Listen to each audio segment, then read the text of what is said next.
আমি আপনাদের চ্যালেঞ্জ দিয়ে যাচ্ছি, রাজ্যের বিভিন্ন প্রান্তে গিয়ে চ্যালেঞ্জটা করছি। তৃণমূলের বন্ধুরা অনেক কথা নিয়ে সমালোচনা আলোচনা করে, কিন্তু এই কথা নিয়ে ওরা আর মুখ খুলছে না। তাদেরকে চ্যালেঞ্জ করেছি যে দম থাকে যদি, সত্যিকারের অর্থে যদি তৃণমূল বিজেপির বিরুদ্ধে লড়াই করতে চায়, সত্যিকারের অর্থে যদি তৃণমূল চাই পশ্চিম বাংলা থেকে বিজেপি নিশ্চিহ্ন হোক, তাহলে আসুন এগ্রিমেন্ট পেপারে সই করুন। জীবন দিয়ে বিজেপিকে আটকাবো, জীবন দিয়ে দেবো, বাংলায় বিজেপিকে আসতে দেব না। তাই তো নাকি? যদি আমার জান চলে যায় আমি বিজেপিকে আটকাতে রাজি আছি। কারা কারা আমার সাথে সহমত? তোমরা সহমত তো নাকি? সহমত তো নাকি? তাহলে আমাদের কোনো অসুবিধা আছে এগ্রিমেন্টে সই করতে? আমাদের জন্য যদি বিজেপি আসে, তৃণমূল যা শাস্তি দেবে আমরা মেনে নেব তো নাকি? আর সেই এগ্রিমেন্ট পেপারে সই থাকবে। যদি যেখানে যেখানে তৃণমূল প্রার্থী দেবে, যদি বিজেপি আসে তাহলে আইএসএফ যে শাস্তি দেবে তাদেরকেও মেনে নিতে হবে। আমি চ্যালেঞ্জ করে যাচ্ছি, এগ্রিমেন্টে সই ওরা করবে না।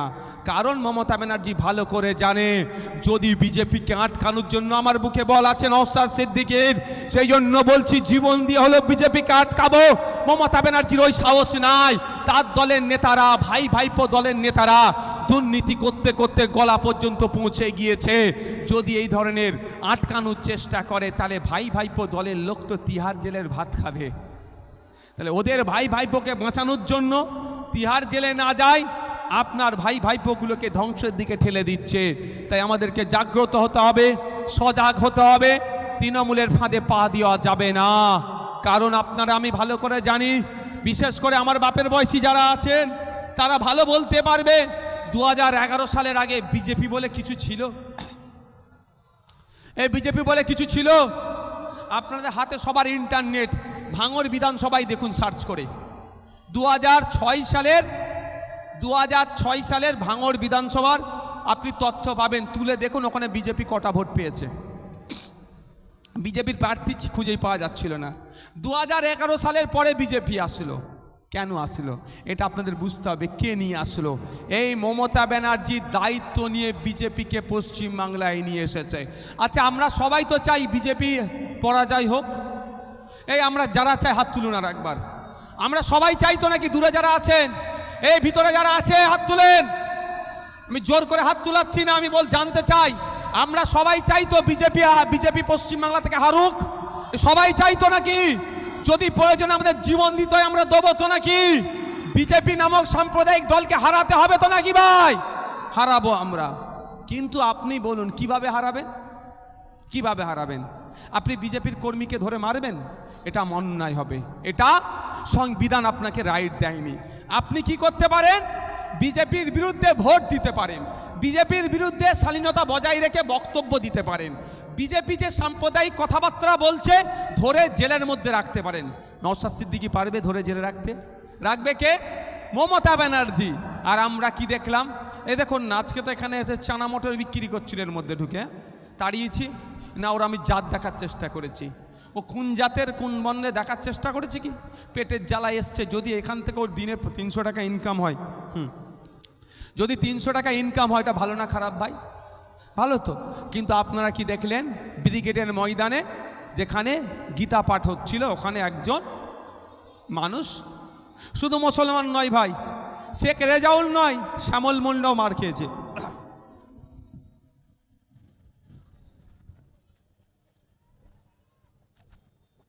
কখন এসছো? আচ্ছা আচ্ছা, ওখানে শেখ রেজাউল নয়, শ্যামল মন্ডলও মার খেয়েছে, মাথায় রাখবেন। গুলিয়ে দেওয়ার চেষ্টা হচ্ছে। এই বিজেপি শুধুমাত্র মুসলমানের বিরুদ্ধে নয়, এই বিজেপি খেটে খাওয়া মানুষের বিরুদ্ধে, এই বিজেপি সম্প্রীতির বিরুদ্ধে, এই বিজেপি ঐক্যের বিরুদ্ধে। তাই এই বিজেপির বিরুদ্ধে সকলকে ঐক্যবদ্ধ লড়াই করতে হবে। ওরা কি করেছে? ওদের অপরাধটা কি? ও যেখানে ওরা সারা বছর ওখানে প্যাটিস বিক্রি করে, লোকজন আসে একটু প্যাটিস বিক্রি করে, ওই প্যাটিসটা নাকি চিকেন প্যাটিস ছিল, ওই জন্য মার খেতে হয়েছে। এবার আপনাকে বলি, ওই যে ছোলা নাকি বিক্রি করছিল এখানে, ওকে যদি আমার না ভালো লাগে, আমি কি বলবো? ভাই এখান থেকে তুমি চলে যাও, ডিস্টার্ব হচ্ছে। এর থেকে বেশি কিছু বলা যাবে কি? ভাই তুমি চলে যাও। তা না করে যদি দুমদাম মার দেওয়া হয়, এটা মানে কোথায় দাঁড়াচ্ছে? তো গীতা পাঠের অনুষ্ঠানে চিকেন নাকি খাওয়া যাবে না।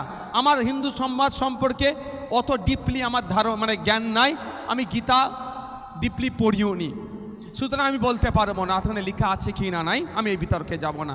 তারপরেও বলছি, যদি মনে করে ওখানে চিকেন খেলে অপরাধ, তাহলে ওকে বলা দরকার, ভাই তুমি চলে যাও, এখানে এসব বিক্রি করবে না। তার পরিবর্তে হামলা চালালো, প্রাণঘাতী হামলা, মব লিঞ্চিং করা হলো, তাকে ধরেনি। যখন আপনি আমি ফেসবুকে লেখালেখি, সোশ্যাল মিডিয়া, গণমাধ্যমে যখন এটা নিয়ে চর্চা হচ্ছে, তৃণমূলের যখন সমালোচনা করা হচ্ছে যে বিজেপির যে ওই যে সাম্প্রদায়িক শক্তির বিরুদ্ধে ব্যবস্থা কেন নেওয়া হচ্ছে না, আমরা দেখলাম ভোরের বেলা গ্রেফতার করলো, সকালবেলায় প্রায় জামিন পেয়ে গেল, নতুন ভোর আসলো না, জামিন পেয়ে গেল। এটা বুঝতে হবে। তা আপনি আমি চেষ্টা করছি বিজেপিকে আটকাবো, আপনি আমি একা আটকাতে পারবো না। যদি সরকার না চায়, যদি এই সরকার থাকে, বিজেপিকে আটকানো যাবে না। যদি বিজেপিকে আটকাতে চান, এই সরকারটাকে চেঞ্জ করতে হবে, তাহলে বিজেপি এমনি আটকে যাবে। আপনি 1998 সালের আগে অনেক চেষ্টা করেছিল বিজেপি এখানে দাঁত ফুটানোর। সেই সময় বামফ্রন্ট সরকার ছিল, জ্যোতিবাবুর সরকার ছিল, বিজেপিকে এখানে দাঁত ফুটাতে দেয়নি। যতবারই বিজেপি নামক চারা গাছ বপন করেছে, জ্যোতিবাবু তখনই বিশেষ ফেরে দিয়ে চারা গাছকে নির্মূল করেছে। তখন বিজেপি দেখলো এইভাবে সম্ভব নয়, সেই সময় কংগ্রেস থেকে মমতা ব্যানার্জিকে বার করে এই বিজেপি লালকৃষ্ণ আডবাণী, অটল বিহারী বাজপেয়ী জিরা মমতা ব্যানার্জির হাতে নতুন দলের ঝান্ডা তুলে দিল বিজেপিকে প্রমোট করার জন্য। এই ক্যামেরা হচ্ছে প্রমাণ। আমি যদি মিথ্যা কথা বলি, আমাকে ছাড়বে না। আমার নামে মিথ্যা 20খানা মামলা হয়ে গেছে, 20টা মামলা হয়েছে। আর আমি যদি এখন ওদের নামে মিথ্যা কথা বলি, আমাকে ছেড়ে কথা বলবে না। তাই 1998 সালে বিজেপি নির্দেশে যখন প্রোগ্রাম হয়, লক্ষ লক্ষ মানুষের মধ্যে যখন একটা অ্যাম্বুলেন্স চলে আছে, আমরা কাউকে বুঝতে দেই না। সেই অ্যাম্বুলেন্স চালাটা, ড্রাইভারটাও পার হয়ে স্বীকার করে দেয় যে নওশাদ সিদ্দিকীর আদর্শে আদর্শিত স্বেচ্ছাসেবকরা কোনো প্রশাসনও পারবে না এমন কোনো পরিষেবা দেওয়ায়। তাই আমরা প্রশাসনকে সম্মান জানাচ্ছি এবং আপনাদের কাছে অনুরোধ করছি আপনারা সেদিকটা খেয়াল করবেন। এবং সর্বোপরি আমরা ধন্যবাদ জানাচ্ছি আজকের এই পোলেরহাট 2 নম্বর অঞ্চলের যে সমস্ত স্বেচ্ছাসেবকরা দায়িত্ব নিয়ে এই প্রোগ্রামটাকে সুন্দর রূপ বৈচিত্র্যময় করে তোলার জন্য তারা খাটাখাটনি করছেন। আমরা স্টেজ থেকে ভাঙড় বিধানসভা কমিটির তরফ থেকে অনেক ধন্যবাদ জানাচ্ছি। আমাদের মধ্যে কম্পিটিশান হচ্ছে, কোন অঞ্চল কতটা রক্ত দিয়ে মানুষের পরিষেবা দিতে পারে। আমাদের মধ্যে কম্পিটিশান হচ্ছে যে কোন অঞ্চল কত লিডে ভোট জেতাতে পারে। ইতিমধ্যে আমার পূর্বে আমাদের যিনি সঞ্চালক, তিনি আমার পরিচয় দিয়েছেন। আমি চালতাবেড়িয়া অঞ্চলের একটা নগণ্য আইএসএফের সদস্য। আমরা চালতাবেড়িয়া অঞ্চলের সংগঠনের তরফ থেকে বলছি, তৃণমূলের কোনো বন্ধু যদি মনে করে চালতাবেড়িয়া অঞ্চল জিতবে, ও যদি কপাল থাবড়ায়, ওর কপালটা শেষ হয়ে যাবে, কিন্তু চালতাবেড়িয়া অঞ্চল জেতার ওদের ক্ষমতা থাকবে না। তাই আমাদের অনেক অঞ্চল নেতৃত্ব এখানে উপস্থিত হচ্ছেন একে একে। আরও আমাদের যিনি আজকের এই স্টেজের মধ্যমণি, পশ্চিমবঙ্গে রক্তদান শিবিরের মহাক্যাপ